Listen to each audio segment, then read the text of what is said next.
Hey guys, I want to talk about the top 5 underrated PvE primaries.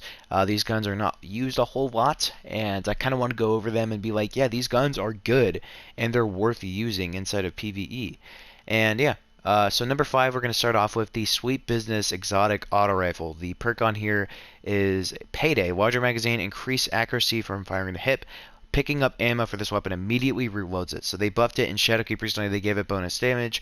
They buffed auto rifles as well. It's a 360 rounds per minute auto rifle. It's basically a Gatling gun because of the fact that your sustained fire is going to boost your range and your rate of fire. So it's going to be an absolute bullet hose, doing tons of DPS against enemies and stuff like that. It's great for ad control. And this is one of the only weapons that can auto reload. This is one of the very, very few things that can auto reload at this point. And it's awesome. Now, the handling is definitely way lacking, as you can see. The reload speed is terrible. However, you also, I'm not sure if this is the case anymore. You used to be able to have faster reload when empty. I'm not sure if they have that anymore.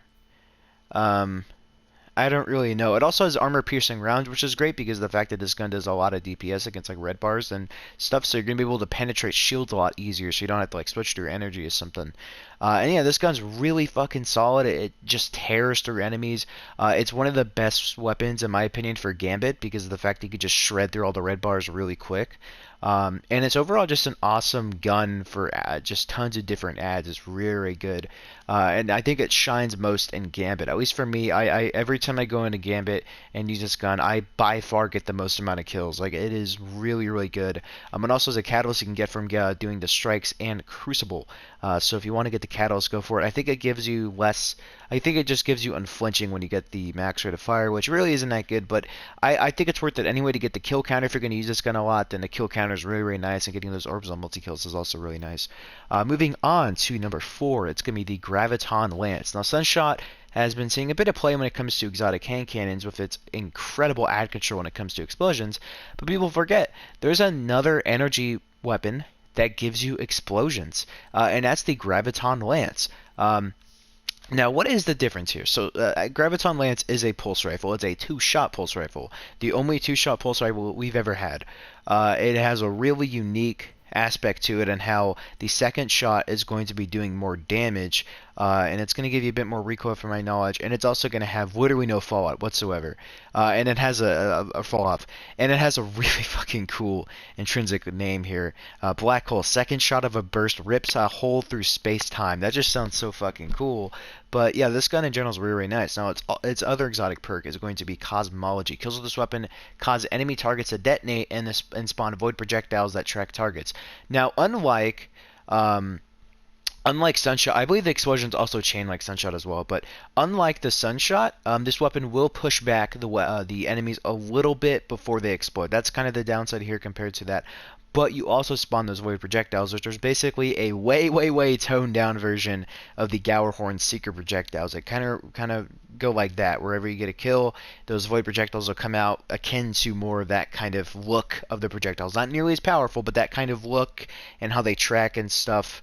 And they don't track nearly as much, but it's definitely a really, really solid perk there. It does have a catalyst you can get from doing strikes and Crucible once again. It gives you Hidden Hand, I believe. And yeah, look at the stats too. The stats are incredible. The range is incredible. Remember, the second shot has literally no fall off. Stability is incredible. Handling's great. Reload speed's great. Magazine size is great for a 2-shot.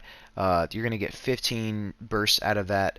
And yeah, it's absolutely great. It has some bitchin' ass ornaments as well if you manage to get your hands on some of them. And yeah, Graviton Lance is a great weapon overall to use. If you don't like the Sunshot because it's a hand cannon, if you don't like hand cannons like myself, and you want an alternative to that kind of explosion effect, but in a archetype or a weapon type that you like a little bit more, the Graviton Lance is going to be a great option because I prefer pulse rifles ginormously over hand cannons. I've never liked hand cannons, so yeah, Graviton Lance is really, really nice. So, moving on to number 3, a bit of an odd one here. The Thorn. The Thorn is really, really solid. I don't see a lot of people talking about this gun when it comes to PvE. I think Error or Asdacross Gaming, one of those two, I think one of them mentioned how it has gotten a lot better.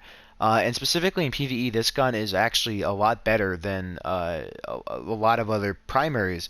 And it's mainly because we're going to get into in a second. Also, you can combat the barrier enemies as well, I think, with the dot damage on it, which is really nice, I think.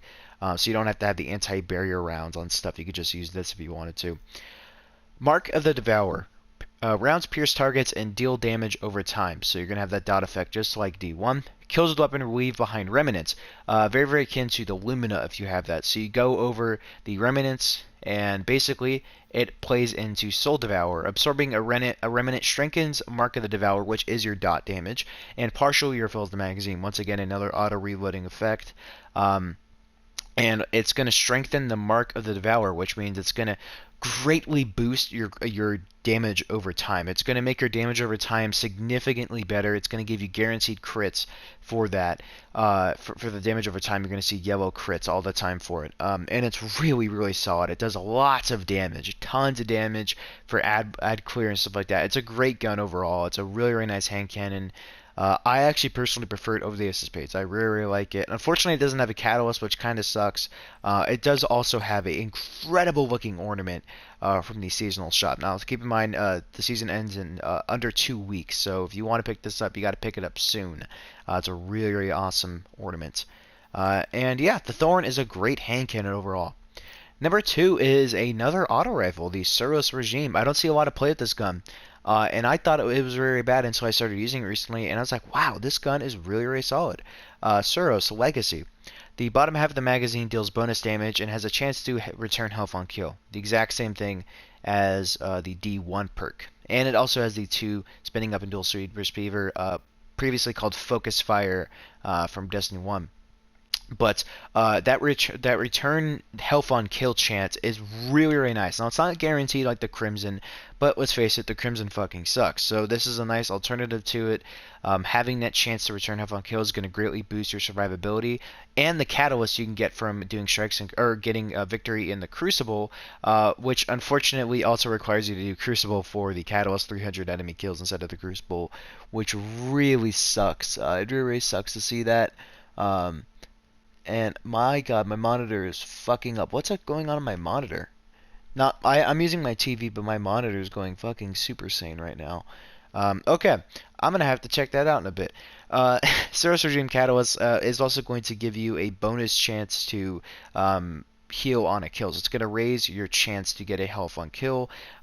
Spinning up is really nice. Holding down the trigger, increased rate of fire, and dual speed receiver. When aiming down sights, weapon fire, rate of fire slows while the weapon's damage increases. I think it brings it down to a 320 rounds per minute, 361 of those two.